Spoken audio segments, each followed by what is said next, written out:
Sometimes life happens We see you.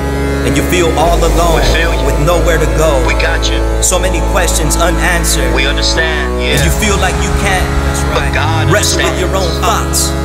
This is for you. Yeah. When life happens and it makes you feel like you're off the beat, off the beat, off the beat, off the beat, off the beat, off the beat. Real authentic conversations. All right, what's up, everyone? Welcome to another episode of Offbeat Podcast, where we have real, authentic conversations with different people from different backgrounds. And we just love getting into people's stories. We love the cheese, man. Nah, I'm just kidding. But today's episode, again, we've been doing a lot of different topics. And today's topic, we're going to be talking about fatherless children.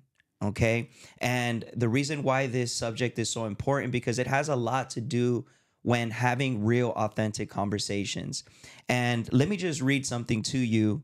And it says that children who live absent their biological fathers are, on average, check this out, at least 2 to 3 times more likely to be poor, to use drugs, to experience educational, health, emotional, and behavioral problems, to be victims of child abuse, and to engage in criminal behavior, and their peers who live with their married, biological, or adoptive parents. So as you can see, man, there is definitely a big problem. And the reason why I wanted to dive into this topic is not only because we have personal experiences, but also because, again, it seems like today's culture, one of the things that it really feels like it is happening is masculinity is trying to be defined as something evil.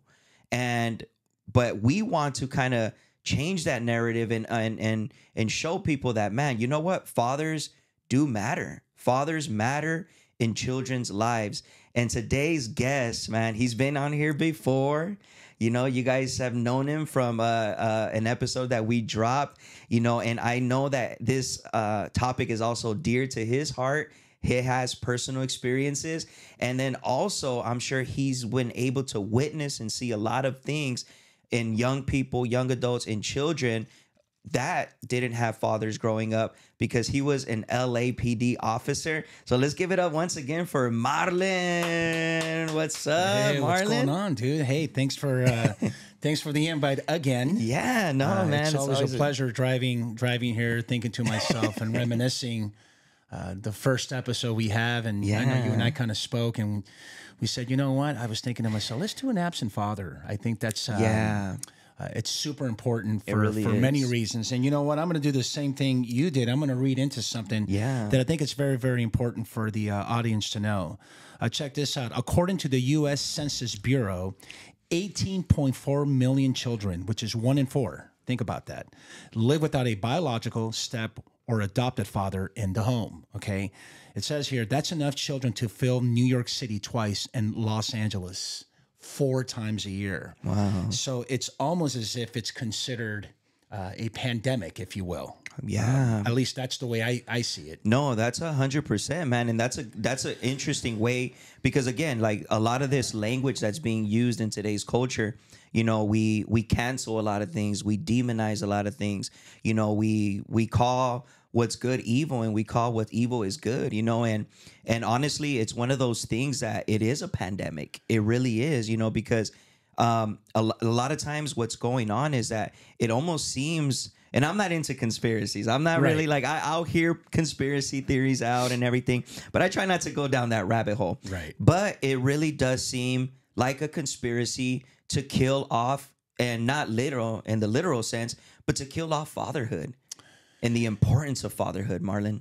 Yeah, you know, the first thing I think about when it comes to absent fathers is let's look at our prison system, if you will, right? So there is more men than there is women who are in prison. So, you know, and again, I don't know the stats, but imagine even, let's just say even 50% of those have have children. Yeah. So there's the absenteeism right there in it itself, where the father's just not around. Yeah. Then take my personal experience. I was, as you may know, I was born and raised in Peru.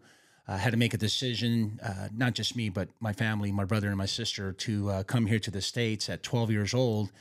And unfortunately, for 27 years, my father tried real hard before he passed away to make up, I want to say maybe in 5 years of that absenteeism, right? Yeah. And then, believe it or not, a lot of my my best friends, my circle, my inner circle, I got one of my best friends who's inspired me and influenced me to come on the job. He was raised by his mother. Another brother of mine, when his mother passed away back in 1983, I'm giving away my years now, how old I am. But anyhow, he also moved in with me, and he also had an absent father. Yeah. And then there's like 2 or 3 other my friends who were raised by mothers. Yeah. And then in addition to all that, when Sophia, my daughter, was playing volleyball, I realized this, and maybe you might experience this, I don't know, but when I go to her volleyball practice or even the games, you know what? I see more moms than I do see fathers. You know, and I'm glad that you brought that up, because I've actually been coaching for these past I want to say like past 2-3 years. I've tried to be really involved, you know, in my kids and their sports and everything. And I agree, man. That's one of the things that.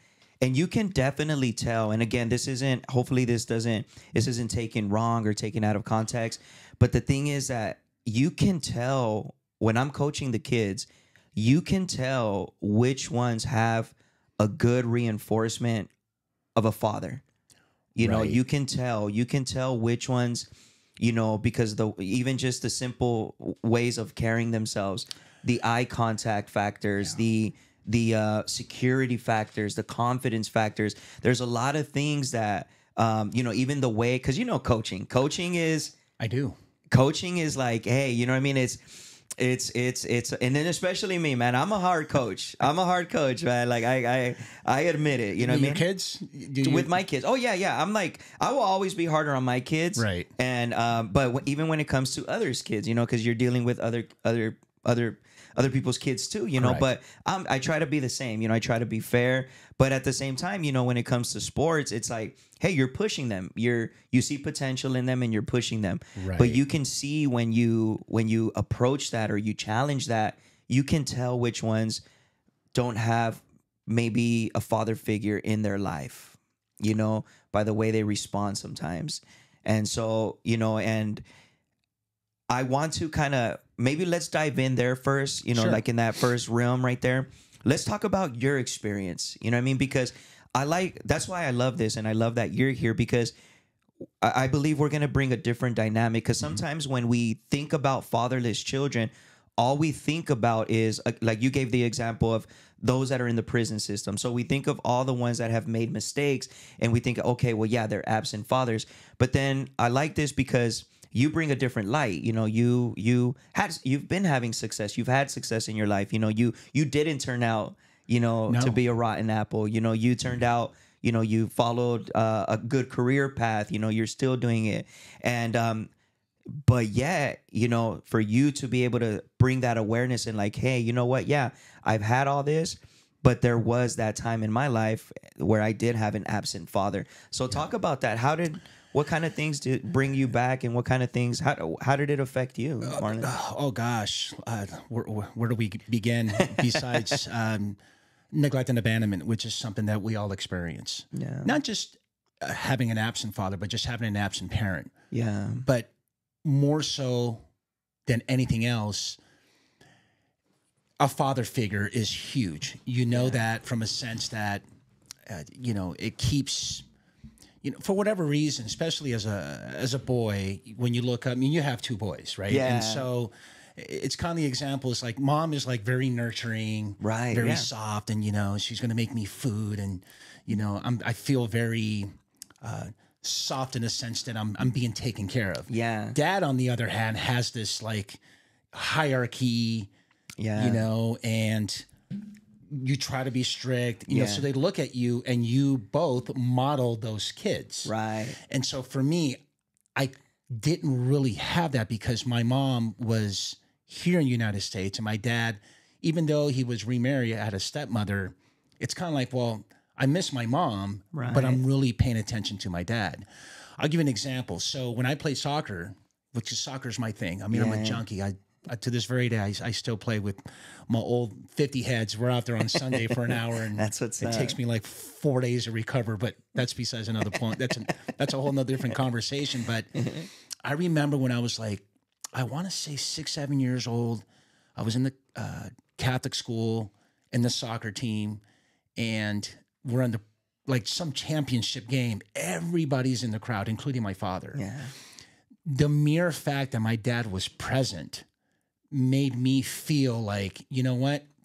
This is going to have a huge impact. Yeah. Because I want to make him proud, right? He's watching and he's there. And so for me, yeah, I got my coach that's going to tell me what I did good or bad. Right. But my father's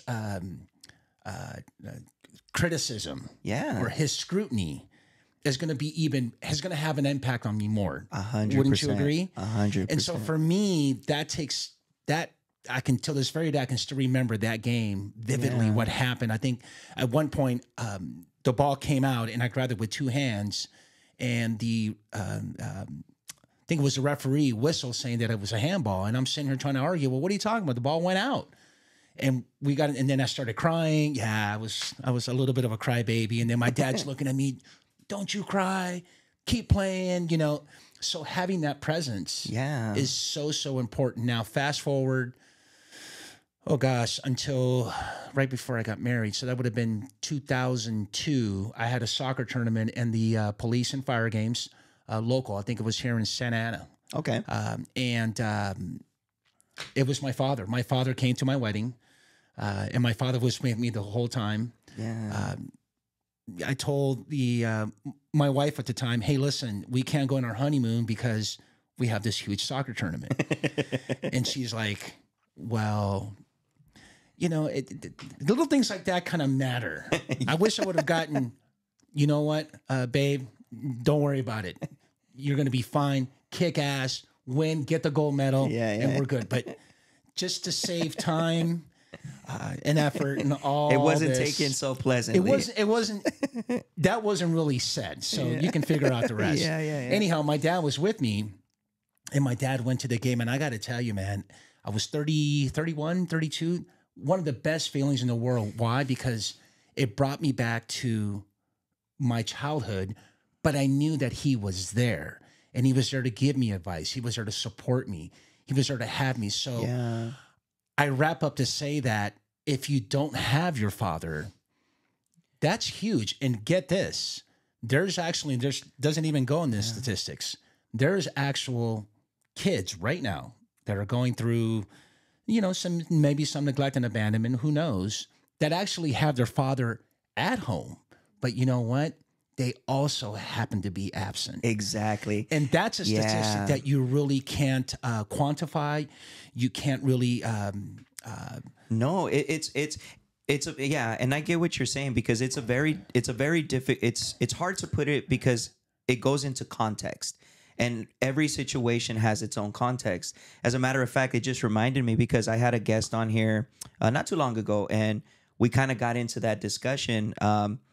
And in the beginning, it was kind of funny because in the beginning, he it seemed like he was trying to generalize, like, because he had a good upbringing. You know, he said that he liked the old school. He was very old school. His dad, you know, hard worker, mom stay at home. Like, he had a good upbringing.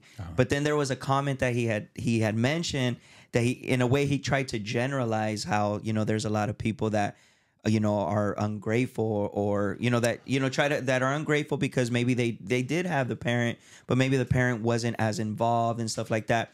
So, you know, I kind of had to chime in because I'm like, well, you know what, you everything is in context. Correct. You know, and I do believe that there are different factors, but I do kind of, because of the topic's sake, I do want to kind of bring up that is a very true statistic, even though it's not recorded. Correct. But it is a very true situation, you know, because there are a lot of parents that are in the household, but they're very absent from their children. Correct. You know what I mean? And that is also a big problem, you know, because it's one thing to, you know, it's especially in today's age, you know, in today's culture, you know, maybe years ago, 2-3 generations before, it was easier, you know what I mean, for dad to go to work, you know what I mean, handle everything, right, not be involved as much, mom, the nurturer, you know. But when there's situations where your child, because again,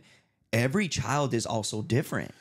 You know what I mean? So when you have children that have different personalities, when you have children that have different needs, when you have children also geographically, where are they growing up? Yes. You know what I mean? Like, because a parent, I believe that, you know, as a parent, as a dad, as a mom, we have to be aware, where are my children going to school? Where are my children growing up? What type of influences are around here? What type of dangers are around here? You know, what is it that my kids could, you know, fall into potentially? Correct. You know, so as parents, like, we have to be able to read those things. And I believe that, you know, if we don't do that, and, you know, and we just rely on like, well, this is how I was brought up. Right. You know, this is how I dealt with things. Yeah, but you dealt with that in the 50s, the 60s, the 70s, the 80s, the 90s even. You know what I mean? Like, things that I dealt with as a child, Marlon, like, you know, I know that there were some crazy things that I had to deal with, crazy things that I got into. But, and I know that, and I'm grateful that my kids don't have to go through the same things. Right. But there is a whole nother beast out there. Yeah. There's social media. There's social media that is literally, you know, I remember, like, you know, at 7, 8 years old, like, I just was just worried about, you know, I just wanted to go to the store. Yeah. Like, I just wanted a toy. Like, I just wanted to go play with my friends outside. Yes. Now kids are worried about, like, are they liking my videos? Yes. You know, am I getting the attention? Absolutely. You know, it's like, so they're gaining this confidence from something completely different. There's a different realm. And if we as parents, like, if we as dads, and I think that's where going back to like absent fathers is like, because dads really do have that, whether we like it or not, guys, we give our children a certain stamp of approval. Yep. You know, we can talk and we can, you know, leaving that whole crap about letting society raise our children and letting them figure things out on their own, like that. Honestly, I'm totally against that, because we as dads, we do have, like you said, man, your dad being there. And even though, like, yeah, we're crying and you're like, but just having that moment of like, no, like, it's giving you something, even if they're yelling at you, but it's giving you something that my dad is there. Exactly. And he's there. Yeah. That's as simple as it may sound. Yeah. Whether you cry, whether you're happy, joyful, all those emotions. Yeah. At least he's there for, you kind of looking up, right? Yeah. For some guidance. Interesting you say that. You know, sometimes I just had this conversation, I think a couple of days ago, where we talk about, we sound a little contradicting, if you will. Here we are, like you just got done saying that you went through some crazy stuff, like when you were 7, 8 years old, right? Yeah. And so I went through a whole bunch of like different stuff too, kind of crazy stuff. I mean, my upbringing was very, very tumultuous, to say the least. But now we have children, and you know how you always say, well, hey, you know, when I was young, you know, this is what used to happen, and this is how I want to raise my kids. And, you know, or you'll talk to your wife like, you know, this is what we should do because this is the way we were brought up. Yeah. That's like so contradictory, because you can't. You can't. Because of all these, I wouldn't call them obstacles, but because of all these choices that we have. You're right. We have Xbox. We have gaming. Yeah. We have social media. We have sports. You know, we have TikTok, the friends. And you know what? Enjoy them. I'm gonna tell you right now. Enjoy your kids. How old are the kids? So our boys are 8 and 4. 8 and 4, and then my daughter's 11. Okay. So here's the deal. My daughter, when she turned, this is what I tell parents all the time. Once they turn 13, it's all downhill, brother. God help us. And my ex and I. So we're gonna have 3 stages of 13. Yes. Like, you know, that's crazy. And I can only speak for a daughter. No, you know, because there's times where my daughter's mom and I, we have these conversations like, dude, we're like parenting like more now than ever, you know, because that's when, you know, the boyfriends in the scene, like you said earlier about, am I liked? Self-esteem. Remember when you were in high school, right? Like if you did something embarrassing, like someone will know. Yeah. Maybe 1 or 2 people will know. And like 2 weeks later, the class will find out, or your boys or your circle find out. Yeah. Today, if it's being recorded, dude, that is out in like half a second. Yeah. And now everybody's embarrassed by it. So going back to the father, again, it's super important hierarchy. And if you're listening out there and you don't have a father, you know what? Lean as much as you can to your mom. I would say be very, very patient, because what she's doing is double duty. Right. And double duty is tough. Yes.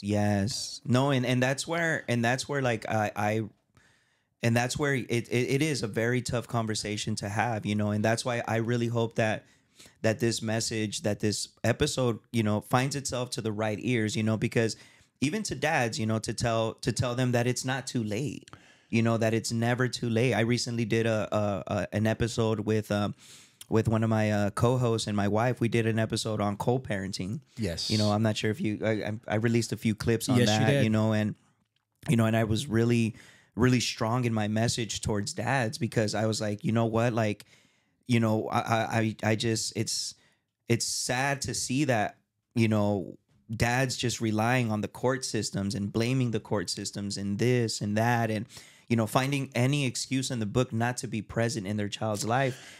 And it's like, no, like, you know, we can sit there and we can blame, but at the end of the day, we did make a choice. We made a choice. Yes.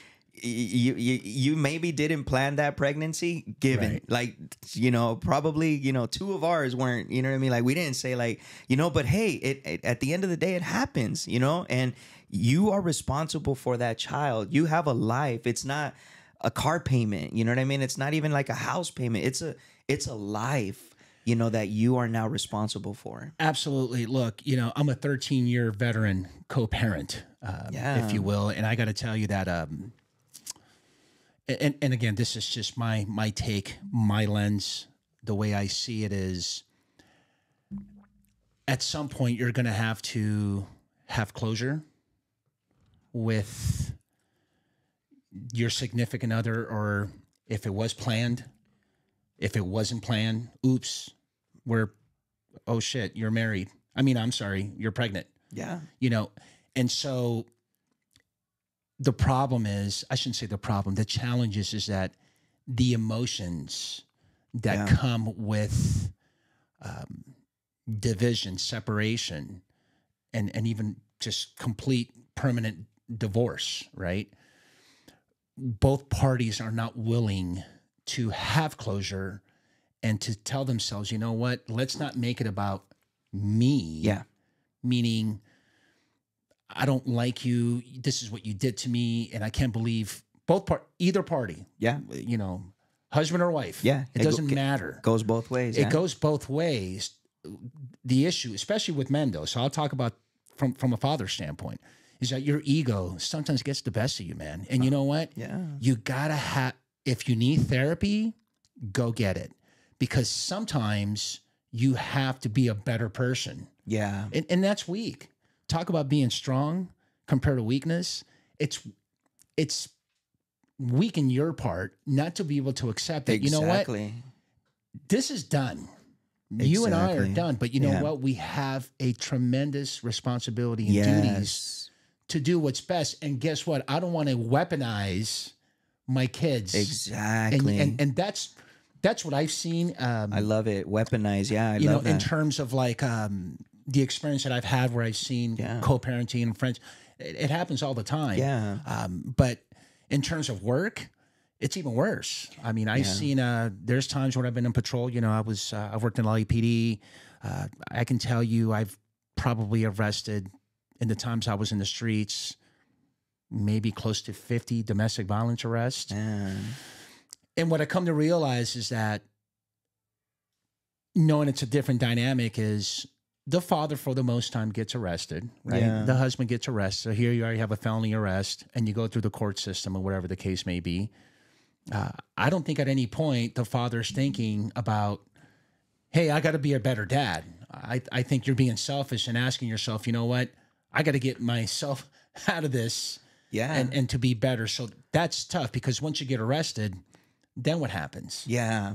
No, yeah, man. And I love that you brought that point up because it's something that, and I know that it's hard. It's hard sometimes to put our egos to the side. It really is, you know, especially given the circumstances sometimes of how the separation happened and everything. But I agree, you know, it's, and that's why, you know, even this podcast exists, you know, is because we want to talk real. We want to be authentic. We want to have these conversations because we want to encourage those that are there, you know, those that are in these situations where you feel there is no outlet. But the truth is that, especially when you have a child, that could probably be your outlet if you just see it through a different lens. And what I mean by that is, okay, mourn the relationship, mourn it, seek closure, but you might not ever get closure. Correct. You might not ever get the closure that you are looking for. See, but what the true outcome that we should be seeking is, okay, because this is how I take it, Marlon. Mm-hmm. Like, I've gone through a divorce. I've gone through a lot of different things. And that was kind of why, when I kind of going back to that guest that I had, I was kind of my pushback is like, my pushback was everything is in context. Correct. You know, and there are people that might have had their parents full time in their household, but it could have been like maybe one of them or both of them were probably absent and emotionally. Correct. You know, different needs that child might have had. So in my experience, you know, I'm super grateful for my parents. I'm super grateful. Like you know, some of the best moments, some of the best childhood moments, you know, it was seeing them together, was you know, being able to do things with them. There were a lot of different factors involved and stuff like that. But at the end of the day, like, I will always be grateful for my parents. You know, I never bring these things out to shift blame on them. You know, my desire is not to make them feel bad, but sometimes we do have to talk about things to bring awareness, you know, to bring healing. Absolutely. To be able to be like, man, you know what? I never realized that my behavior today was because of this. Oh, absolutely. It's a you know what I mean? manifestation of And your it's parents. like, and I think that's where a lot of people, like, they'll oh, well, I'm like this because of that, but then they'll stay there. Yeah. And then that's when the victim mentality comes in. Correct. And that's when, like, well, I never had this. You were never in my life. That's wrong. No. It's like, okay, I feel this way because of this. Why was that? Okay, and that's why therapy is so good, because Correct. therapy allows you to really speak the things that you never were able to speak about.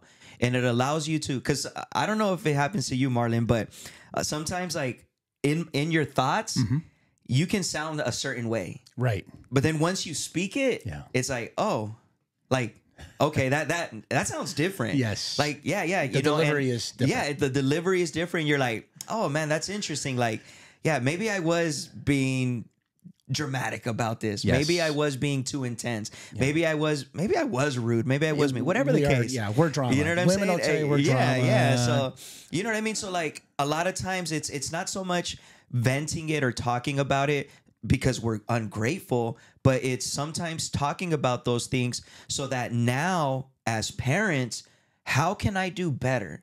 Not that I want to, you know what I mean, knock whatever my parents might have done. Not that I want to blame them for every bad situation that has happened in my life. Like, I know that I'm responsible for my own actions. I know that I made my own decisions and I had to pay the consequences.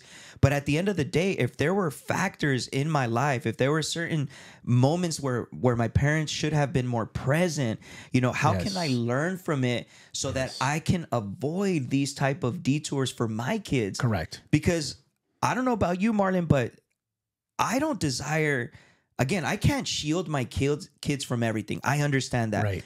But there are things, man, that I pray my kids don't have to go through that I had to go through. Yes. Because as an adult, man, you really do suffer the consequences of those things. Oh, absolutely. When I was 12 years old, it was my brother and I, we kind of discuss it once in a while, where we were at the beach and my father, we're sitting, we were eating, estábamos comiendo picarones in la playa in Peru. And interestingly enough, we were in the back seat eating like normal, you know, being happy. And all of a sudden I'm reflecting at it as of today, as I'm talking to you, where I didn't realize this when I was 11, 12 years. I was about 11, right? Where he says in Spanish, he says something along the lines like, hey, listen, you know, you either going to stay here or you're going to go to United States, LA, to go live with your mom, right? And so it's almost as if he was softening the blow, knowing deep down inside that the decision was already made. You see what I'm saying? So in other words, there was already an agreement that we were going to leave with my mom anyways, right? Yeah. And so going back to that day, it doesn't sit well as I reflect now when you leave this decision. It's like you're giving a decision to an 11 and a 13-year-old. Yeah. You know, to say, what is it? So what if he would have said, you know what? We're not going to go to LA. We're going to stay here with you. How do you counter that? How do you rebuttal that? You know, and so I have some, you know, unclosed doors to open with my father, and I never got a chance to do that because he passed away he passed away in 2007. But there is some accountability, is what I'm trying to get to, is that, look, hold yourself accountable for the things that you didn't do. More than the things that you did. You weren't, because when we came here, he was never around. He, you know, not a phone call or money for that matter. Yeah. It's just, it's almost as if you just said, here's these 3 kids. You're a good mom. Thank you very much. You can have them. You know what I'm saying? Because he ended up with 3 others. So he has 4 baby mamas with 7 kids. Oh. Just total. Now, how do you learn from that? To your point, I'm not going to have multiple mamas and I'm not going to have multiple kids. So for me, that adverse effect turned out to be positive because my daughter is with me 24/7. Yeah. The challenge is I work too much. Yeah. And working causes, or I should say, is a manifestation of neglect. Exactly. Because you're there physically, but you're really not there emotionally. Yeah, and we talked about that in our last episode of the avoidant and anxious attachment styles. And a lot of these attachment styles in our relationships when it comes to intimacy is stemmed from our childhood. You know, I'm the same way. Like I could easily zone into something completely different just to avoid, you know, having to have tough conversations, because as a child, you know, that's pretty much what I was taught too. You know what I mean? And I love that you say that. And I love that story that you brought up, Marlon, because it's funny. Like my brother and I, we were talking about this the other day. And as dads, we can have a tendency to do things like that, where we try to leave the decisions on the kids, but in reality, the mind is already made up. And I think that is a very or we try to make it seem to where like your mom is the one that's making this decision. Correct. Dad doesn't have anything to do with it. No. And I was like, no, like that's not cool, because my perspective is, you know what, at the end of the day, even if mom allowed something and it went wrong, at the end of the day, I could get mad, I could get upset, but guess what? We're a team. We are a team. So as much responsibility as she has, at the end of the day, it still falls on me too. Because if I didn't step in, if I could have stepped in, did I step in? If I could have changed course of direction, did I change course of direction? Correct. If I could have followed up, like you said, phone call, visits, this, that. There were so many alternatives. And, you know, and I think that sometimes as dads, like there is that selfish gene sometimes, Yes. you know, where I'm total transparency, you know, talking about that selfish, you know, chip that sometimes we have. I'll be completely honest. That was one of the hardest things for me becoming a father, Marlon. That was one of the biggest things, is because once I became a father, and then once my second child was born, which is my oldest son, I think the panic, I think a lot of things, but when it really came down and working through therapy, what I came to realize is that at the end of the day, I was selfish. I don't think that I was ready. And I hope this helps dads, because I'm trying to be vulnerable and transparent here. I was selfish. You know, I was only thinking about how this was going to start putting limits on me. Yeah. I was thinking about how this was going to financially burden me. Yes. I was thinking about how this was going to slow our dreams. And it wasn't even our dreams, because I knew that my wife's dream was she wanted a family. So I was being selfish. Absolutely. You know, I was being selfish that now I had to take care of not just one, but 2 humans. Yes. You know, and now not just 2 humans, but 3 humans, because I had my daughter, I had my son now. And so, and I feel that a lot of guys out there probably feel the same way. They just don't admit it. Yes, and flash news, don't be so hard on yourself, because we're selfish in general. Yeah. Not just in a, hey, we're going to get married, we're in love type of setting. Yeah. That's just the way we're wired. Yeah. Women are not wired that way. Women are very giving, and they're very nurturing. They're fragile. Don't, you know, oh my God, I can't believe you said that. Let's get that. No, a good fragile though. Oh It's my God, a good, I can't believe you said you're fragile. I'm strong. well, good fragile, I meant though. fragile. Yeah, I meant no. fragile in a way of, you know what, you're soft and just. It feels like cloud nine with being with a woman. Right, At least that's the way it should feel. Yeah. You know, you shouldn't compete. Right. You know, right. and competing sucks. Don't do that.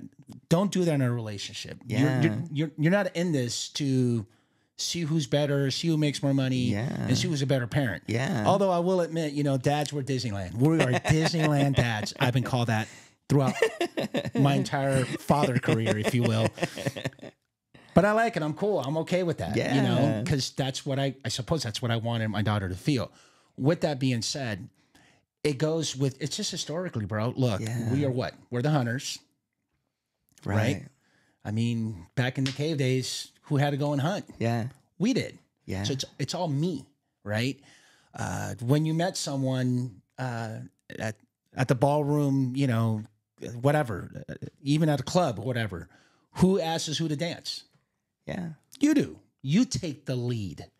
You know, you're the one supposed to be the provider. You're the one supposed to be the professional. You're the one that's supposed to take care of your family. Yeah. You're king of the castle, right? And so what happens is that when you make those decisions, yeah, of course, absolutely, it's going to cause you some fear, like, you know, and you're right. I thought the same way too. Yeah. I didn't think about it with Sophia because, believe it or not, man,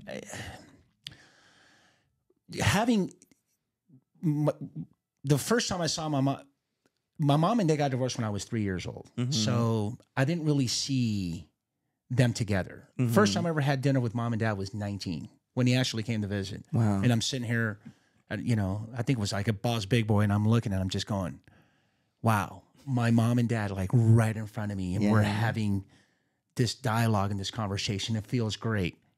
Who cares what happened? I have mom and dad here with me. You know what I'm saying? And so when you don't have that dynamic, it just kills. It kills you to know that where's mom, where's dad. Here's the other problem too. And this is advice, and I'm giving you just based on my experience. Even though I did the same thing my mom and dad did, my daughter was 3 years old when we got separated and we were divorced. And she was like 4. Yeah. What I'm trying to say is that at 4 or 5 years old, you can't just sit your kid down and say, hey, listen, you know what? This is a decision that mom and dad have come to, right? When they're older, do yourself a favor. You know what? hey, that's part of life, man. You know, you have to deal with it. Yeah. If you both decide that we're going to get separated or we're going to end up getting a divorce, Right. then you know what? Man up. Man up to sit there and explain to your kid, this is what happens. And everything that comes afterward, you're just get therapy, right? Like you said, talk to someone about it. But at the end of the day, just don't be that man that is so bitter, you know, about this decision making. You know what, bro? Hold yourself accountable. Yeah. You know what, wife, hold yourself accountable.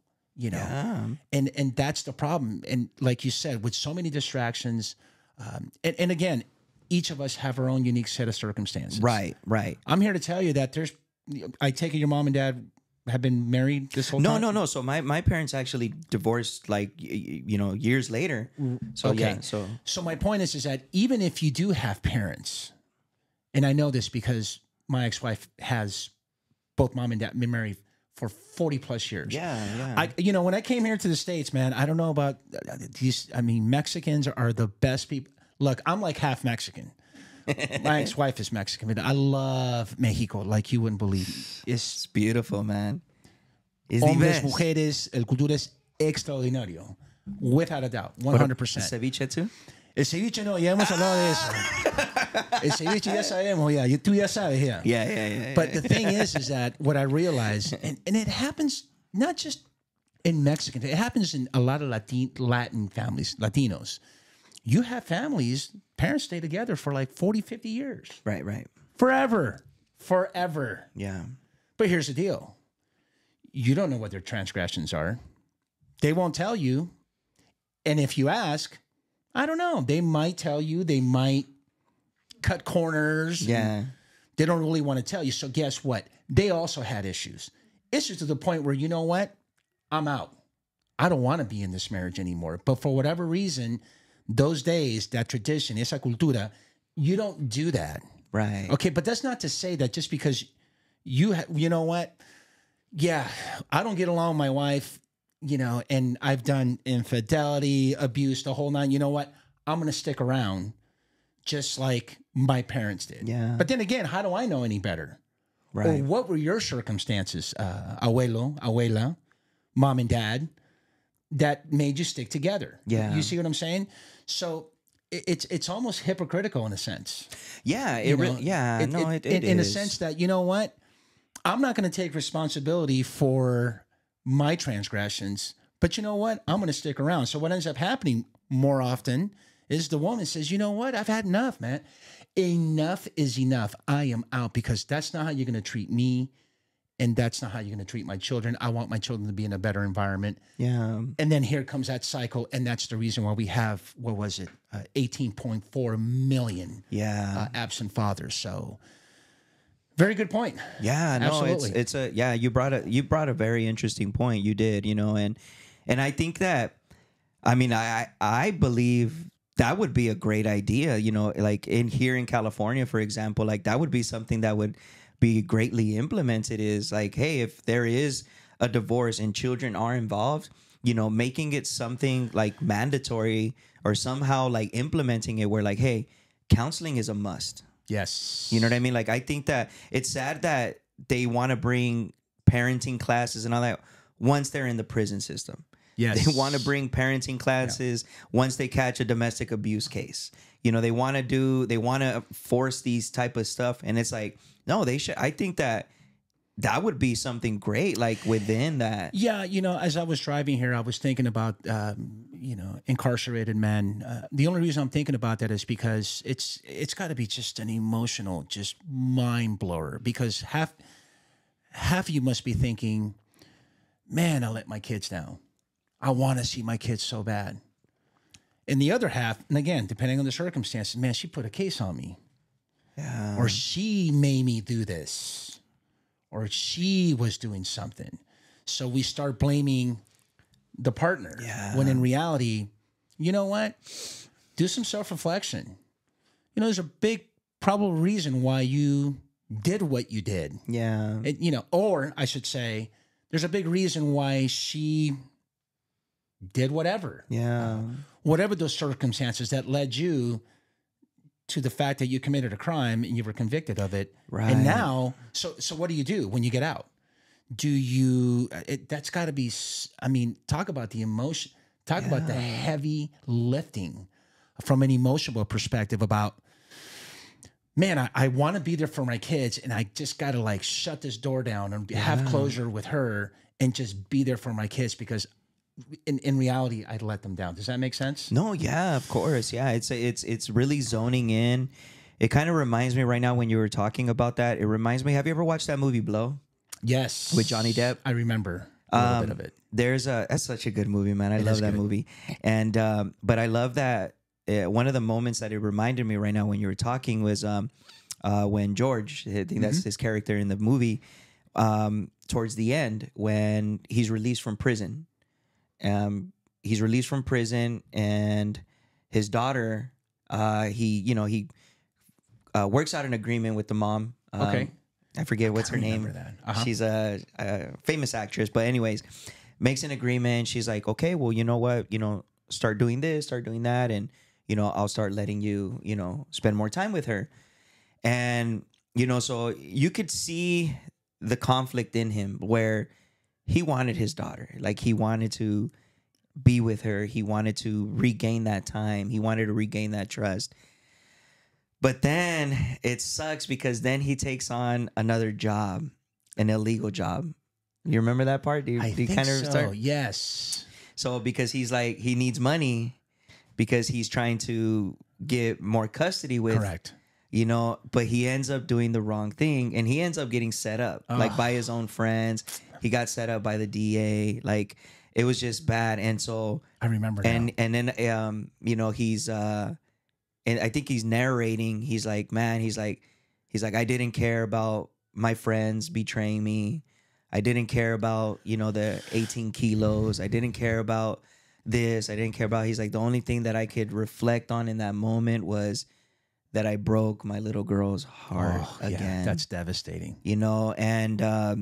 And I always see that, like when I watch that movie, I always just kind of just reflect on that part because I know that there's a lot of dads that want to be in their kid's life. Correct. That maybe came from a messed up past, a broken past, a fatherless past, but because they don't make that decision, and it really does come down to a ego, that selfishness, yes. And it's like, man, even if I have to humble myself and go, work these jobs that maybe I don't want to work, I have to do it. But if I have to do that, and if that's going to get me my time with my child so that I can be in my child's life, then you know what? If I have to mop, I'll mop. If I have to get up at 6 a.m. every morning for this job, I'll do it. Let's do it. If I have to, be a janitor, I'll be a janitor. If I have to grab a hammer and do construction, I'll do it. If I have to get 4 o'clock in the morning to go pour cement, I will do it. Whatever I have to do to prove that I am worthy of being in my child's life. Because again, it goes to that story. Like, I got to shut the door to my past. Yes. I got to shut the door to my past, whether it was in a relationship or whether it was because of, bad circumstances. Correct. At one point, you have to stop being the victim. Closure's hard for a lot of people. It is. You couldn't say any better, man. Don't be so self-serving. Yeah. I was told a long time ago by, God, he was such a good mentor in my career with LAPD. He always told me, which is so true, Marlon, you know what? Don't ever let politics and egos get in the way, because it's never about you. And I think about that a lot. Yeah. Don't make it about you. And we're weak. I do make it about me at times. I'm sitting here buying a whole bunch of the Guru Brother hats. They're just phenomenal. Where I should be like, hey, Sophia, I know. Should I like take care of something that my daughter needs, or should I continue to buy? I'm so addicted to. Yeah, no, to these ball hats are phenomenal. Yeah. There is me, but you know what? Just recognize what me is. And again, I know I'm being a little, No, yeah, you know, man, I'm being a little humorous about Yeah. it, but the bigger picture is, you know what? There comes a time, and again, I'm older, so I don't know. Look, if you're listening to this and you're young, if you're a young dude, young cat, and you're young at this, like you two beautiful couples, all I can tell you is it's tough, man. Look, it's a compromise, and there's that old saying, "Meet me halfway to Tennessee." Have you ever heard of that? No. Yeah, meet me halfway to Tennessee. Tennessee is what? It's right in the middle of the United States. Let's meet halfway. Let's meet halfway. Yeah. Got to compromise, got to sacrifice. We got to get there, you know? Yeah. And the problem is that, you know, women, for the most part, they get there. Yeah. You know, us, not really. I mean, we will, some slower than others. Yeah. Some don't even want to get there. That's the point of this topic. Yeah. Is that if you decide to be absent, you know what? Take everything that's coming your way, you know? And like my father used to say in Spanish, he used to always tell me, ¿sabes qué, Marlon? En la vida, siempre vas a pagar. Siempre vas a pagar lo que es bueno y lo que es malo. Acuérdate de eso. And he's right. You got to pay, man. Yeah. And sometimes the bad is not good. Yeah. And if you decide that you want to be absent, you know what? Do some self-reflection, bro, and think about think about the impact you're going to have when your kids really, truly need you. Yeah. No, that's a really good point, man. One of the things that I always, and I'm sure you've heard it too, it's like, because you have a daughter too, and I have a daughter, and I've heard it through other people, and it's like the $1 million question, like, are you the man that you'd want your daughter to marry? And the other day I was thinking about that. I think it was like we're in preparation of this episode. I think I was reflecting on that, and I was like, if I'm honest, no, at the moment, you know. And I was like, and the reason why I say that is because because I know that there's a better me. You know, I know that there's a better me. There's a better me, and I need to continuously pull that out with God's help, with my family's help. Amen to that. But I need to be better because, yes, that's true. Like, I want my daughter to see, yes, I've made mistakes. Yes, I'm not perfect.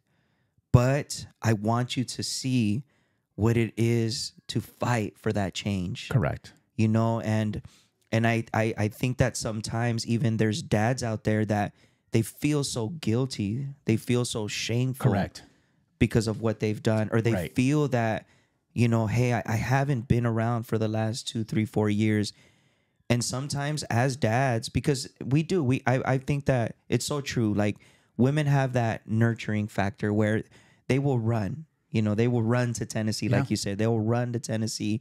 And dads are just constantly overthinking, making stops along the way. Should I really go there? Yeah. You know, and to your point, sometimes you're scared.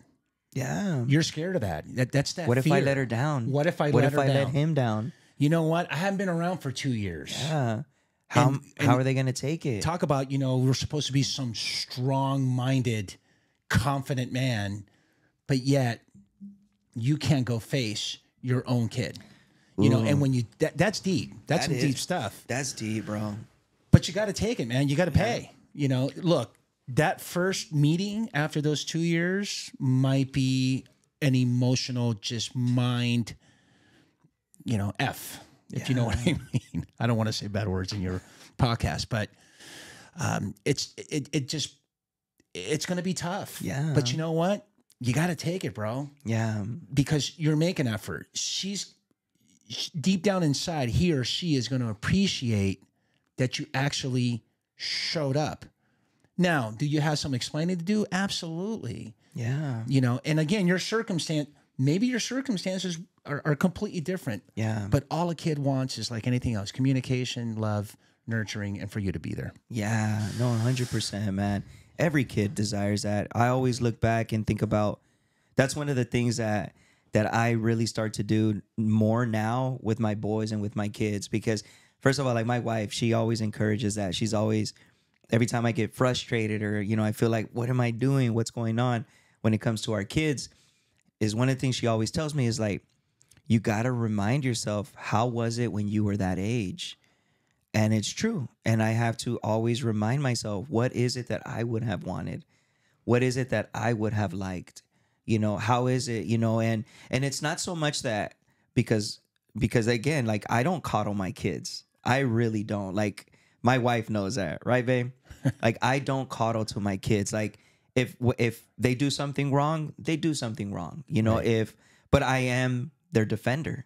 Correct. I am their advocate. Correct. I am, you know, when they do something good, like I want to be their greatest fan. Yes. You know, and because why a lot of those factors have come in, because, you know, as a child, you remember what it is to have moments of absentees. Yeah, absolutely. You know what? And I'm a true believer. And again, everybody has their own parenting style, but that scare tactics, that doesn't work. Yeah. That's just me. I know some of you people out there are probably going, oh, well, you know, no, who the hell is he to tell me? Whatever. Yeah. I'm just telling you that doesn't work. I'm a true believer of you got to have conflict. It's healthy, man. Yeah. Kids are going to fall. Yeah. Kids are going to do stuff. That's why I love sports. Yeah, it's fall. I mean, so That's what right. if Yeah. they spill all the cereal Yeah. and the milk on the floor? Because what's their first reaction? Yeah. Especially with dad. You're like, They like, need that. I'm about to get my, you know. Yeah. And yeah. that's needed. Right. So that's the that's what I'm Yeah. saying. So that's the hierarchy where they see that. Yeah. They don't think about mom. They're thinking about dad. They're thinking about Yeah. my dad's about to just lay it.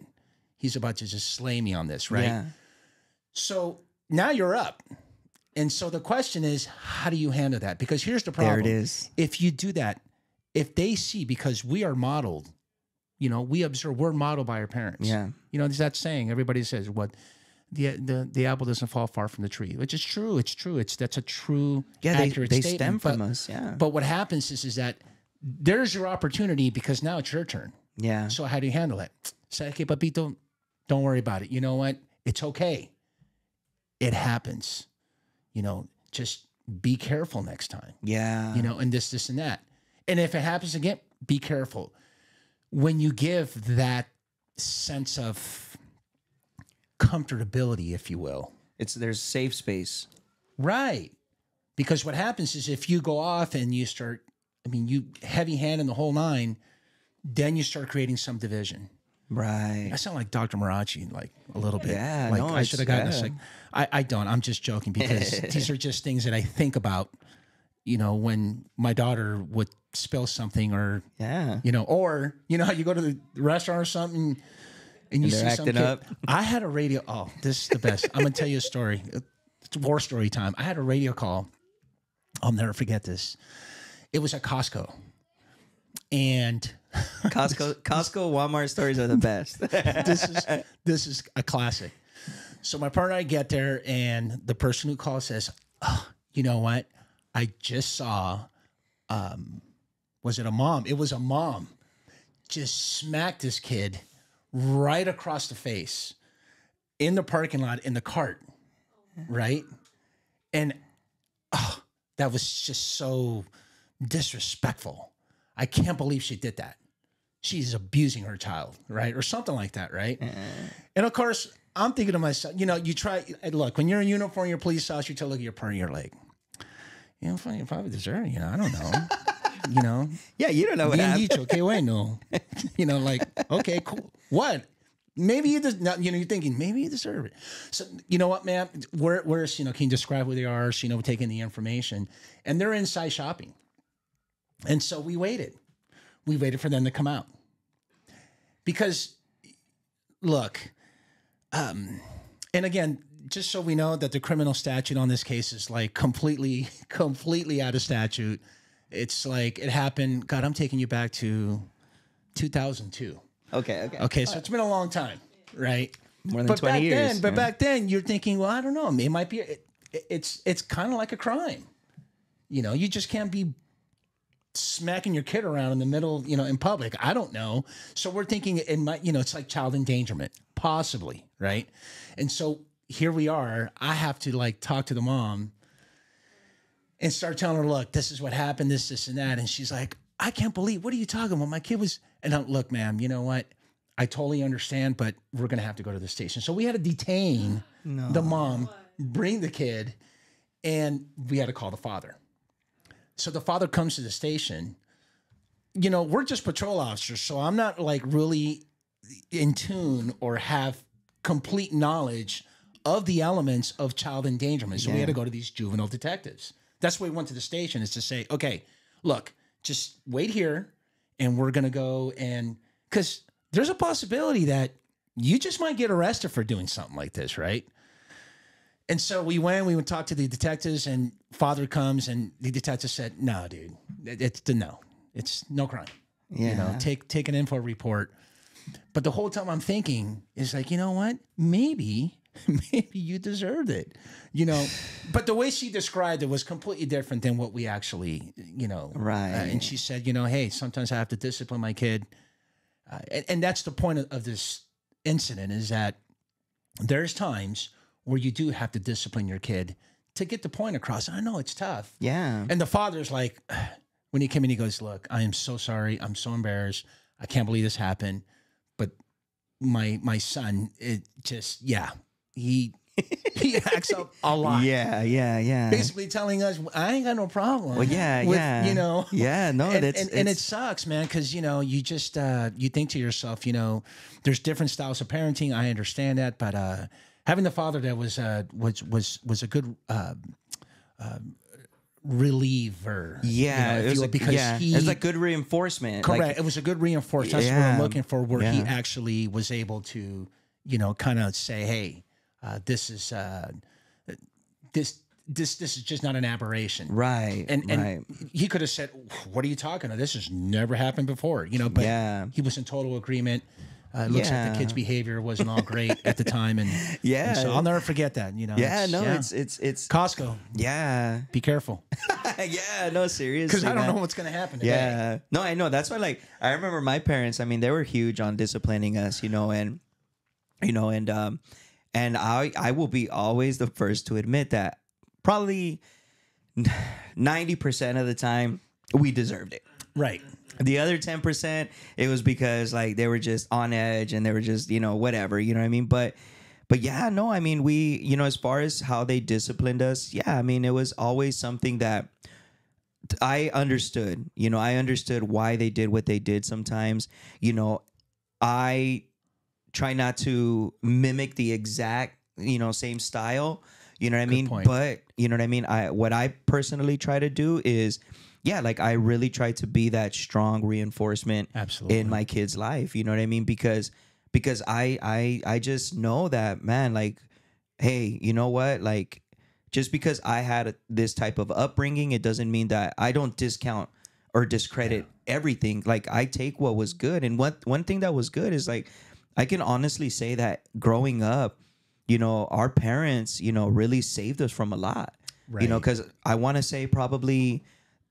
I want to say out of, like, maybe 10 of us, of the kids that we grew up in that neighborhood, I want to say probably just two of us had, like, two families had dads. Everyone else, like, they didn't have a dad, and they were able to stay out as late as they want. They were able to do things as late as they want. They were able to kind of do whatever they wanted, know, and as kids, we didn't understand that. We used to think that why were we being punished? Right. Why are we being kept from staying out late? Absolutely. Why is, all you would hear, you know what I mean? Like, we lived in a little cul-de-sac. It was right there in the projects. And there was a basketball court in the middle. And as soon as it would start to get dark, like, you would hear my mom. My mom had a loud voice back then. Oh, yeah. I mean, she's still loud, but, like, back then it was even louder. Jorge! Yeah. Juan! And you're like, I'm done. Métanse! You know what I mean? Like, I mean, throw the ball out. It'd be like, we'd be on edge. Start running. And all the homies, all the friends are like, ha, like, hey, go run to your mama food, like this and that. And we'd like, shut up, and we'd, like, get all mad and fight them and all that stuff. But we didn't realize, at that age, you don't realize, you know, that it was actually a blessing in disguise. Absolutely, 100%. A blessing in disguise, you know, to be able to have that. And but there were other moments where, again, like I love that example that you gave, like sometimes that okay, yeah, the dad has that hierarchy, it has that there's a good healthy fear factor, but I feel that there's a good, and I guess that's what I want to say. There's that fear factor, but I believe that there's a healthy way to use that Absolutely. fear factor. 100%. And that's one of the things that I am trying to change and do with my kids, where it's like, I don't want them to just be scared of me, but I want them to, understand that, hey, there is authority. You respect authority. Correct. But at the same time, as an authority, as a leader, you know what I mean? My job isn't just to be there like a dictator and demand and this and that. No, my job is to explain to you why. Correct. Hey, here is why. And here is why you might have maybe done that. Did you think about this? Did you think about that? Because we need to create these safe spaces, because let me tell you something, Marlon, and this is where sometimes I oppose, because there's people that they feel like, no, we don't have to coddle to this generation. We don't have to. And I totally disagree with that, because again, every situation is different. We have to be able, because again, where do we live? Where, Absolutely. Who are they around? Circumstances. What circumstances, everything, all those things matter. Because in my situation, I had so much fear, but then guess what? I was in an environment where there were older people. Right. And so those older people eventually, what are they up to? They're up to no good. But guess what? If they are able to bring closeness to you, yes. They're like, hey, come here, little homie. Hey, come here. You know what I mean? Like, what's your name? And they start getting to know you. They start building a level of confidence with you. And then what starts to happen? Eventually you start to see like, wait, like he's not putting fear in me the way my parents put fear in me. Right. Right. And he's an older person. So, and he rewards me, or they reward me, or they see what I do and they actually like what I do. Right. Over here, I get in trouble and I get in, I do something bad and I get in trouble. Yeah. Over here, I do something bad and I'm rewarded. So if we don't understand how to bridge that middle, and all we do is create the fear factor, you know what I mean? And because that's where I think when it comes to, we can be present, but we can be emotionally unavailable. We can be emotionally detached from our kids. We can be completely out of the picture, even though we're in the picture. And it's so easy as dads to think that, my responsibility is to just go hunt, is to just go do this, it's just to go do that. Like, no, like our responsibility goes above and beyond. Absolutely. Above and beyond. I think that's part of like, because like provider, okay, we provide, but then protector. Absolutely. A lot of times we think that just protection is just like this masculine, like, you know what I mean? Like, I protect my home and, you know what I mean? And this, it's like, no, part of protecting is like, I believe in like the full fold. Like, am I protecting my kids financially? Correct. Am I protecting them physically? Yes. Am I protecting them emotionally? Absolutely. And am I protecting them mentally? You couldn't have said any better, man. Totally that's agree. The full factor right there. It's like, am I protecting them in all these different facets, these assets, all these different things? Because I could just be like, no, my wife's got it. She's got it. Yeah. Let her handle it. Let her. Which we do, because kind of selfish sometimes. We're like, hey, you know what? Let her handle it. You do it. You take it. No. Like if there's something that like, if they're not listening to mom or something, guess who's going to step up and be, hey, and it's not so like, why aren't you guys listening to mom? Why? Right. And that's why I believe, man, that dads are super, super, super, super important, man. 1,000%, my friend. Yeah, because leading to that, man, how much? Because in your experience, and I know you kind of talked about it a little bit, but in your experience, man, I mean, when you were, what do they call it, walking the beat as a LAPD? Right, yeah, out in the streets. Out in the streets, man. I mean, what percentage would you say of arrests, of crimes, of people that you would catch and all this were probably a result of a fatherless background? Oh gosh, I would say definitely north of 50% for sure. Wow. Yeah, I mean You have a lot of drug-related arrests, for the most part, were males and females, right? A lot of the violent crimes, your rapes, your robberies, your burglaries, were all, for the most part, they were men.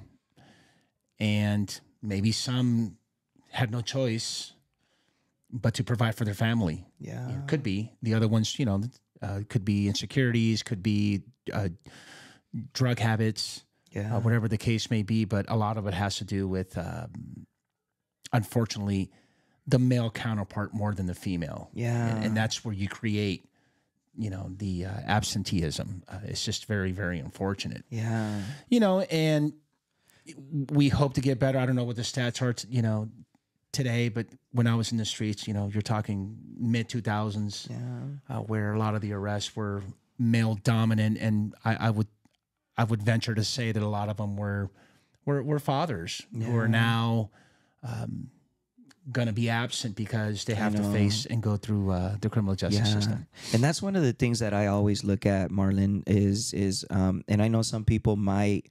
I actually I have a funny story. I'll tell you that right now, but.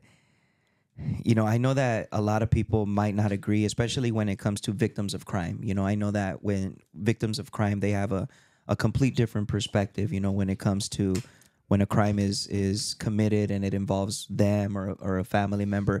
And I want to say that I'm totally sympathetic and empathetic towards that. But anytime I see an arrest, like if I'm on social media, I follow a few police pages and stuff like that, and even like neighborhood watch pages that I follow and stuff here local. And anytime I see a young man or even a young adult, that's gonna get arrested, or whether it be for murder, they're that they're gonna go in for a long time or something, I never just look at the victim. I have a tendency to look at everyone involved, even the criminals. Yeah, absolutely. It impacts everybody. Because it impacts everybody. And I never see, man, look at this life that was lost and affected. I look at all their lives are lost now. Yeah, nobody wins. Nobody wins, man. Nobody wins, and the reason why I brought that up is because I recently was gonna, I recently was going to interview someone, and they had fallen victim, very unfortunate event. They had fallen victim,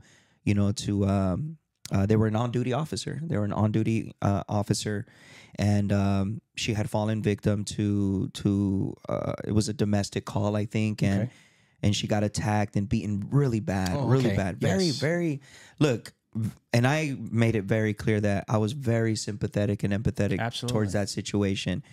But what happened is they ended up dropping the charges, for the person that assaulted this officer, which, of course, is very unfortunate. Of course. And I know that there's different circumstances. That's a whole nother conversation. Correct. But what I started to notice, though, is that this person, and I wanted to interview this person, but at the end of the day, it didn't work out for whatever reason, which I was kind of glad, because what I really started to see after that was, it was not so much of a redemption campaign that she was going after. It was starting to become a very political campaign. Yes. And my issue with that is that I don't know why. I can understand why people do that, but I don't understand why they do it. And the reason why is because politics aren't going to change a damn thing. Correct. Very self-serving. Very self-serving. And that's what I started to see, and she reposted something. It was about a situation, and and I replied. I said, what, like, hey, again, I'm very sorry for what has happened to you, but I just want to try to encourage, to try to have some empathy, because you know what, like, every situation and every circumstance is different. You got to look through the lens of not just your own. Correct. Because it's easy for me, Marlon, for example, it's easy for me to I've gone through racist situations, right? I've gone through them. And it would be easy for me to categorize everyone. Of course. It would be easy. I've gone through bad police situations growing up. We're going to talk about that. And it would be, I can't wait to we'll we talk about that on the pod. Yeah. But I would, if I were to generalize and put everyone in a box, I wouldn't be sitting here with you. Absolutely. You know, I wouldn't have had our first episode with you. But because I know what it is like that, you know what? Everyone is accountable for their own actions. Yeah. And if somebody is a rotten apple, they're a rotten apple. If somebody did something evil and they intended to do it, that was on them. But you can't generalize a population. You can't generalize a people. And that's what politics will do. Yes. Politics will do. And here's the thing, Marlon, is that when it comes to, you know, politics, when it comes to mixing politics and crime and stuff like that, let's be real. The majority of crime committed, who are they committed by? Yeah. Well, mostly men. Mostly men. Yes. And mostly brown. Yes. Mostly black. Yes. At 1,000%. Yeah. You know, unless you're like, we're to blame. Yeah. And you know what? And so it's very hard because it's very hard to, that's why I don't like going down that road. Yeah. That rabbit hole is not. Yeah. It's a dark rabbit hole because eventually if you follow that rabbit hole and you start, you know, following this and you follow this narrative, eventually you're going to start biting into the bait. Absolutely. You're going to start biting into the bait that Latinos are evil. You're going to start biting into the bait that blacks are evil. You're going to start biting into the bait that all, you know, Republicans are evil and that every white person is a, you know. Yeah, they commit white collar crimes. Yeah, you know, and it's only. Or all LAPD officers are bad, you know, or all officers are bad. Or all officers in general, or if you support cops, then you're racist. Those are stupid, dark rabbit holes that I have no desire. I listen sometimes here and there, but I have no desire going into it, you know, and that's why, like, you know, with that person, that individual, I was just like, you know, and she didn't take it well, you know, she didn't take it well. And good you for know, you. but you know what? I was like, but I did it in a, I'll even show you the messages afterwards. I'll show them to you, you know, like very respectful. I did it in a most respectful way, you know, but it's because it's like, I was like, you know what? It's unfortunate what happens to us sometimes, but we can't let that victimize us. Absolutely. You know, because at the end of the day, you know, even going back to the topic of, you know, fatherhood, you know, we can, you know, have this general sense of like, well, you know, this is what it is and there's no other way to change it. And it's like, no, like you can change your course of action, men. You can change your course of action, dad. You can change it. You know, and we can always evolve. We can always grow. We can always change, you know, based off, you know, and I love what you even said earlier is that you find yourself parenting more now than what you did years ago. Oh, yeah. And that just that's a testament to what parenting is that it's always going to be scary. Yes. You know, we're going to have good seasons. Yeah. And then we're going to have ugly seasons, scary seasons. That's for sure. Absolutely. So, man, yeah. So anything else you want to kind of chime in on? No, just very true and accurate statements that you made about the politics, the egos, and all that stuff. It's just unfortunate. But back to the absent fathers, I couldn't agree with you more. You know what? Wake up tomorrow and just be a better person. Yeah. And try hard. You know, that's what we can do. Yeah. And that's all we can do. Then we can get into, you know, what we got going on, right? Yeah. Let's talk about it. Yeah. What do we have cooking in the grill? In the grill. The grill's it's cooking, man. I'm so excited. Because you got something going on now. I do. Yeah. I actually started my own pod. Let's go. Yes. What's it called? It's called Internal Affairs, a Police Podcast. It's not hard to miss. You just go to YouTube and just put Internal Affairs, a Police Podcast. And then, so here's what's unique in my lens. You and I both know there's a lot of police podcasts that talks about broad subjects, right? Which is good because I'm a true believer, and this is just me. There isn't enough platforms to be discussing these type of issues, including these topics, including your podcast. That I'm super grateful for, for being invited. There can never be enough because I tell you, man, when I was younger, none of these conversations ever took place. Yeah. And if you can have a platform to reach just one person and say, you know what, I listen to Jorge, I listen to his wife, I listen to Mark, you know what, or one of your episodes, it's going to make a difference. So that impact, you know, kudos to you. So thank you. Back to internal affairs. So it's called internal affairs for a reason. Look, I've been involved in discipline internally with majority of my experience has been with LAPD. Yeah. And so the content's very narrow. It's very specific to just internal issues. Yeah. And what I mean by that is our guests are going to be administrators, command staff officers are going to come in and talk about, like, I'm going to ask them, hey, you know what? You were a captain or you were a command staff officer. Talk to me about this adjudication process. And by the way, did anywhere in your career did you work in internal affairs? What was that like, right? Yeah. And maybe you can highlight a case.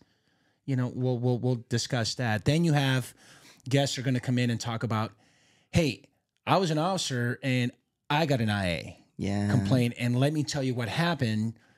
Two things: lessons learned, right? Yeah. Some accountability, or maybe not. Maybe the department just screwed you and had it out for you. Egos, politics, right? What we talked about earlier. That could be it. Then I'm going to bring in guests, which you're going to be my first guest, which is probably the most important piece, because what I want to do is I want to be transparent completely, right? I can't just have a whole bunch of ex-police officers or active police officers, retire active, right, whichever, to just come in and talk about, which, by the way, it's taboo, man. Believe it or not, no one talks about this stuff. So I'm getting a lot of really good momentum and feedback about it. That's good. But the most important piece is I want to bring in a guest who actually had an encounter with the police. With some crazy situations. In a crazy situation, right? That is going to tell the audience, hey, I wanted to make a complaint because look at what the officers, look at the way they behave, look at their conduct, whatever, right? Let's talk about it and see what happened and what was the outcome. Yeah. Even if there was an outcome, I don't know. So if you're listening out there, all your friends, you can invite whoever you want. These studios out in Pasadena, but you know what? This is rich, good content, good stuff, and I'm super excited about it. Yeah, no, I'm excited. I'm excited for you. I really am, man. And congratulations to you, man. I know that you've been working hard, and I see you've been doing a lot of the trainings and with the Savage Training Group. I'm an instructor. I got to tell you, we are already booked like halfway through the year. That's good. I owe my gratitude and my humbleness to the owner, Scott Savage. I got to tell you, we're doing something great. No, you guys are. It's getting to the point where I'm going to have to quit my day job because this is super important. And the reason why it's so important, it's not just because of what I teach. I think with Savage Training Group, we're heading in a direction where we just need to train and educate the younger generation or the next generation of sergeants, police officers to become better at what they do when they're out there in the streets serving the community. Best practices. Not every practice is the best. Because things are always evolving. Right. You know, and so we're heading that direction. I got to tell you, I don't know about you, but I'm sure we're not the only profession, but there's professions out there where you actually go to training and what we call death by PowerPoint. I don't know if you ever heard of that term. You're just sitting there and the instructor comes in, hey, today I got 243 PowerPoint slides. And then they even leave like the number, like 1 out of 243 because they forgot to actually erase it. And you're just looking and going. And in addition to that, they actually have like the entire paragraph of what they want to lecture. Oh my goodness! And then you think to yourself, well, you know what? I can kind of read it by myself. Yeah.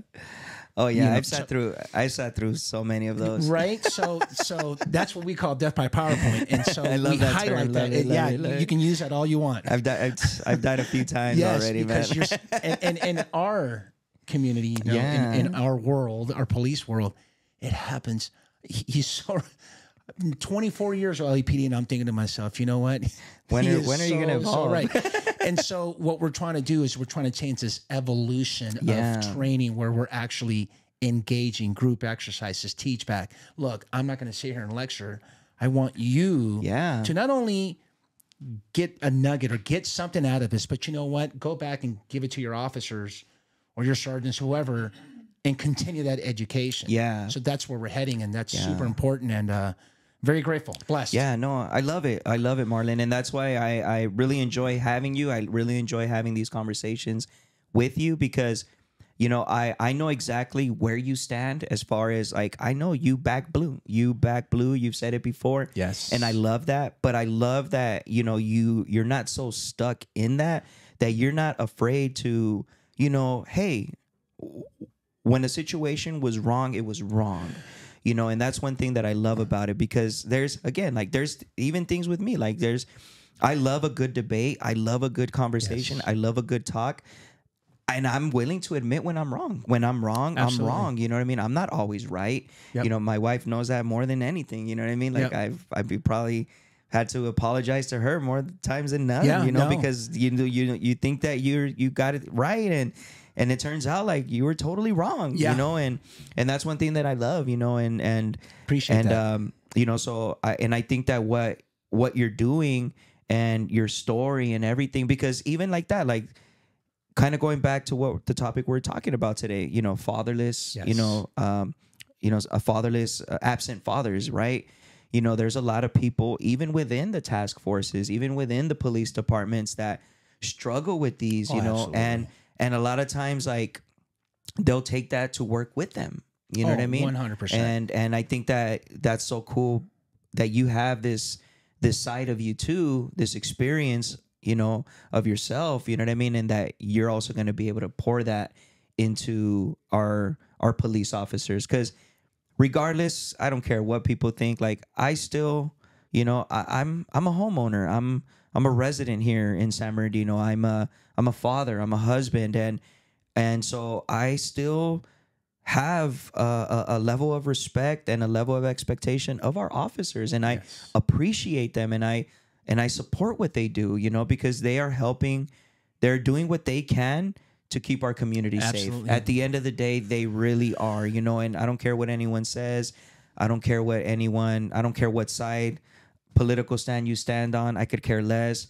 At the end of the day, like what makes sense to me, you know, and that's what makes sense to me. And that's why I will always, have a level of respect, regardless of even what I've gone through. I will always have respect for our officers and for what they do. You know, I know they risk a lot being out there, man. And a lot.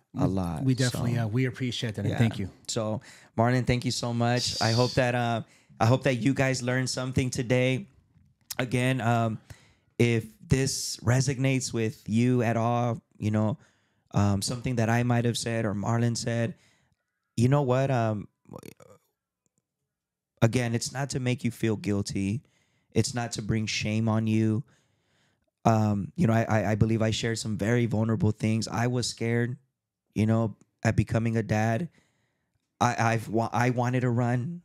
I wanted to run far, far away.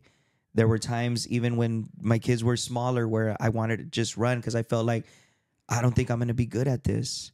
You know, and I know that there's a lot of dads out there that you say, man, I don't know if I'm going to be a good dad.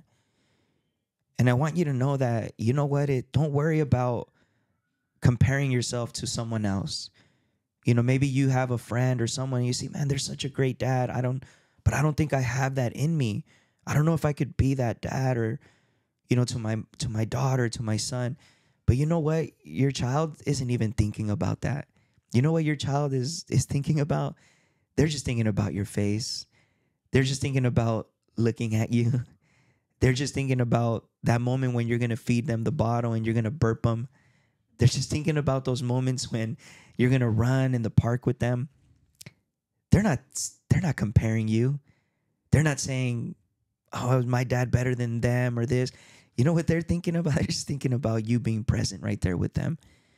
And I'm getting a little teary, man, because I have such a passion for this in this subject because I know what it is to feel like that. And I want you to know you're not alone. And whatever help you need to get it. Whatever case you have to fight it. And stop looking at it through the lens of trying to get revenge or trying to get payback or trying to go back to shut that door. Like Marlon said, shut that door, burn those bridges, and just focus your lens on that child. Because trust me, they're gonna thank you for it. they're going to thank you for it. And I believe that some of the best moments, and believe me this, little by little, as you're more active in your children's life, that selfishness is going to start to chip away, because there's no greater reward than seeing those moments with your kids' life. There's no greater reward. It's so rewarding. It's so rewarding. So I encourage you, be the best dad that you can be, regardless of what this generation says, regardless of what our culture says. Who cares if they're trying to cancel this and cancel that? Who cares? Yes. You don't cancel anything. You just cancel everything else, and you just focus on your child, our children, our generation. We need fathers. We need them. Fathers matter. They matter. They matter. You matter. So let's do it. Let's be those dads. Let's be present. All right. This was Offbeat Podcast. Thank you guys so much. Marlon, you got something to say? If everything that he said, and you need to here's how you need to manipulate your kids. That's what you need to do. I'm gonna tell you how. Don't forget to give them what are they? Snickers? Well, look, any candy, any candy or any cereal. Here's what you do. This is what I used to do. So, but you don't have to do this. But here's what you can do.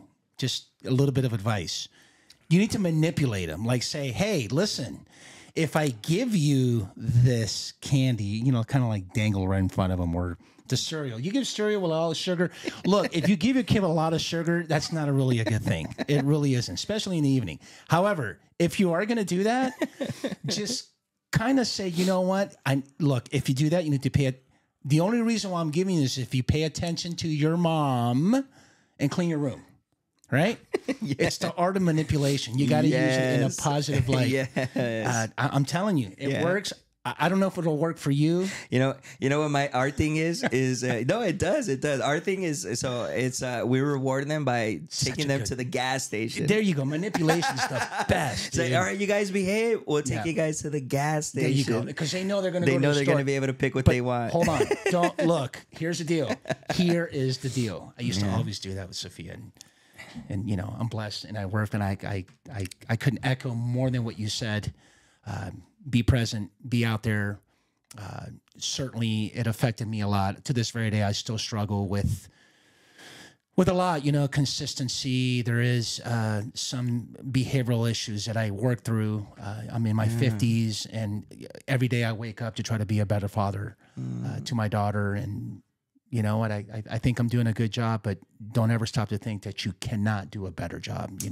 Just keep at it, man. Love it. And let's not forget not the podcast. Look, you want to know more, hey, you want to follow me? We definitely can do a LinkedIn. Right? Yeah. Marlon Marachi, Marlon, Marachi, Marrache. And then my Instagram page. That's where we're going to be posting all this good stuff. It's internal. I think it's underscore. It's internal _ affairs, and it'll pop up.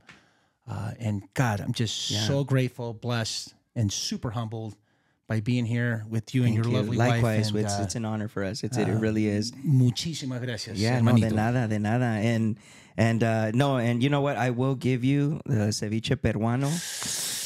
Delicioso. It is. I love it. And I'll have all his links. Go ahead. El problema es que ustedes le dicen ceviche. That was my problem.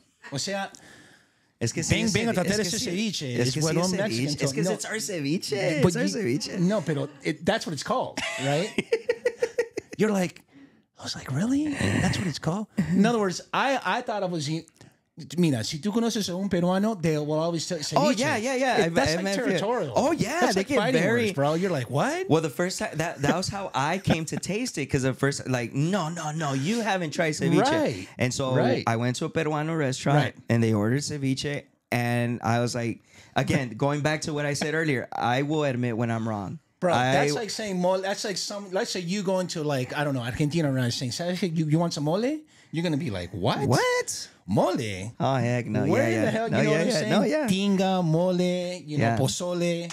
It's like tamales. I believe Mexicans have you do. The original tamales. I'm going to tell you. Boyle Heights, East LA. Yeah. You got some competition. Is there a good one out here? It depends. Which one you're talking about? Like, where's your best? What city your best that you're thinking of? Just the best ones are homemade. Yes, but anywhere else that you can think of, they're like just bomb. Well, there's one on Oh yeah. Here in San Bernardino, we have one in Fifth Street. Yeah, that's Full true. Heights. Yeah, I almost forgot. East they're LA. They're a panaderia, Yeah. and then slash tamales. People from East Los that are listening are going to tell you, you know, but no. all love and respect to my Guatemalans and Salvadoranians, but I don't. Those aren't tamales. Yeah. Sorry, I'm sorry. I'm sorry. I'm sorry. We settled it. At me, come at me. I don't care. But hey, that's it. Yeah. But I'll have all Marlon's links right there. I'll have his links to his training, your Thank you. your IGs, you know, everything, that. so that way you guys can follow. Make sure you guys go and show some love. But once again, thank you guys so much for tuning in. Make sure to like, make sure to subscribe, make sure to share this with somebody. And we were with you guys, Offbeat Podcast. Let's go.